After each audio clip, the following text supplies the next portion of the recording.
Machiegni ru kendo nyikwa Ramogi chenro mar abila kama kinde duto wapuonjre luo kitgi gi timbegi kwang'iyo go dak kwerwa machon gi dak ogandawa masani.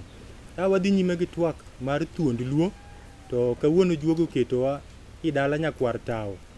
Wawuoyo wawacho sigand Tawo Kogot. Tawo Kogot en achiel kuom thuond luo man gi huma ma kata oganda ne nitie malach. Nyakwa Tawo Kogot, nyikwa Ramogi neno ka nyikwa Tawo yuoro mathoth. Adwa ne ichogi nyikwa Tawo moko 3-4 eka wachak twak. Ng'eni Tawo ne ng'ama jalweny tije tek. Udi nyaka bilo bani timo maber. Nyikwa Tawo ng'eng makalo kata kaka akwan gi mako nying gi nikech wang'eng. Tawo Kogot ne Nyasaye ogwedho nonyuolo dhano ma waluongo go dhalego ni dhano mohusira. Tiende no mang'eng. Wantiere kod Owina Kumu mano nyakwa Tawo Kogot. Wan kod John Gwada Otinga. Wan kod Jacob Tawo. To wan kod Otieno Got.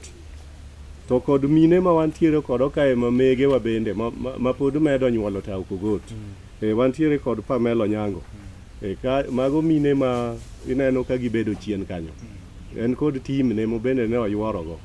Pamela Onyango oyuoro kod team ne kanyo mapek ahinya. To kod Margaret Nyawiny. Mano nya Vihiga.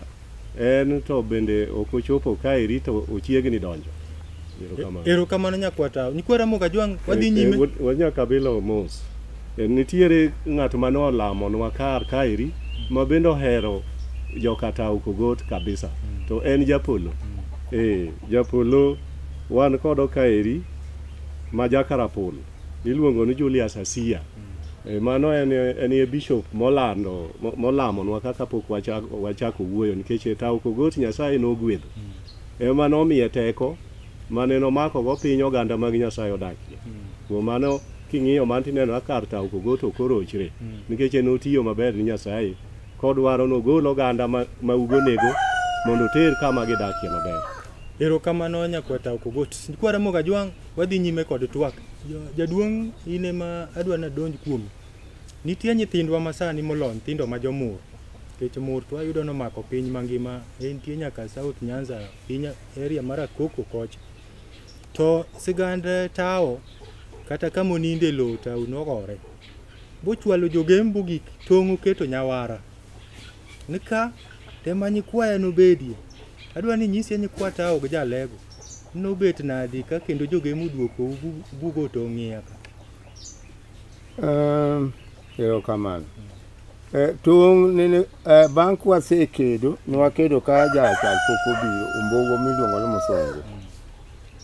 To kakone Msungu biro, nene idwa ni mondo koro waket tong' e kindwa kod jok ma dakgo. Anwang'o ni jomul nene okedo buno chopi Barka Yeye. Barka Yeye no ero ikalo mpaka mar Gemka biwotho makoro chiegni na chopo Nyagondo. To kakoro loch ma Msungu no biro, ruodh Alego ka kod ruodh Gem ne nowacho ni tong' ok nyal keti dier bar. Gidwara ora kama ema mondo ketie tong'. Koro ne giwuotho ma giduogo e ora machiegni kod Ng'iya. Ora machiegni kod Ng'iya ka eri ema ne koro gibiro gikete tong'. Ora no ero ka wan e Ng'iya ka eri waluonge ni ora Kodondo.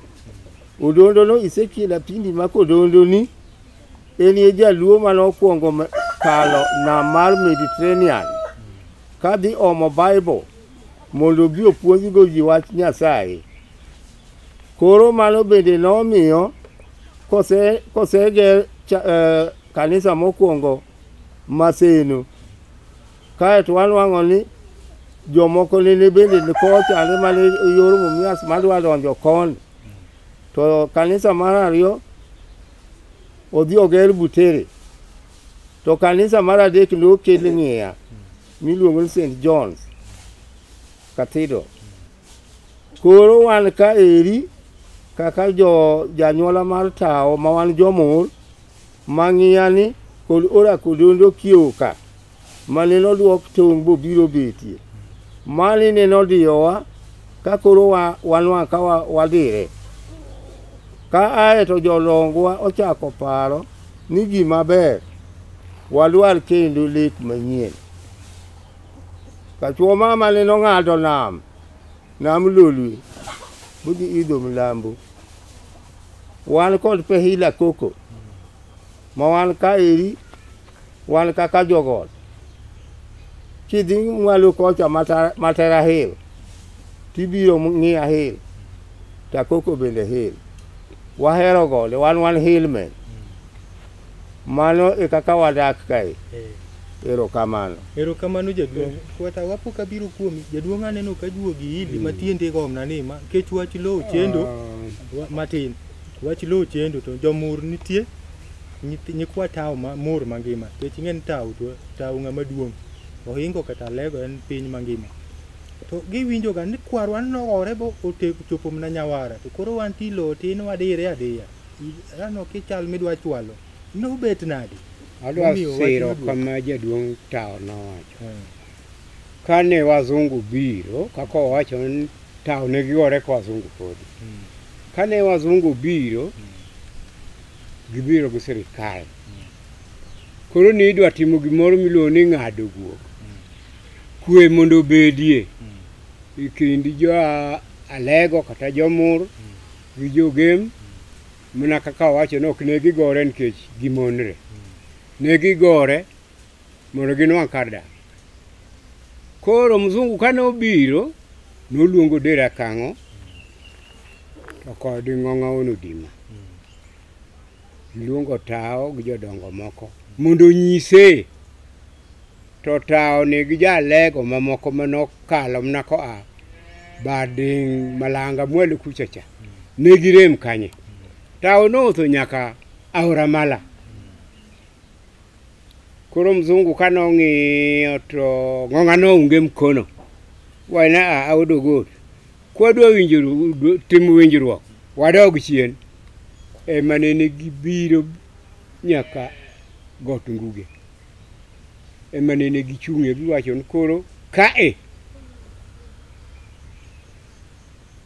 got makani niluonge ni Nyawara. Koro wan waluonge ni got Ng'iya. Jaduong' kani luonge ni Nyawara tiluonge koro uneno noluonge ni got Ng'iya. Ng'iya ni to ne en ng'ane murka. Ng'iya ni ne en nying mochak ma jogem ng'iyo go jalego. Jalego bende ng'iyo go jogem. Mondo kik kwinyruok moro kik bedie nikech oseng'ad guok. Kosebede. Erokamano jaduong'. Nyakwa Tawo kogot nitie maling' mwawinjo to kawinjo kowuok kuom jaduong'. Kiwacho ni Odera Kang' ne en jakagola. Kagola ne en nyara akwanyu oro akwany. Ne en nyara tok kata nyango.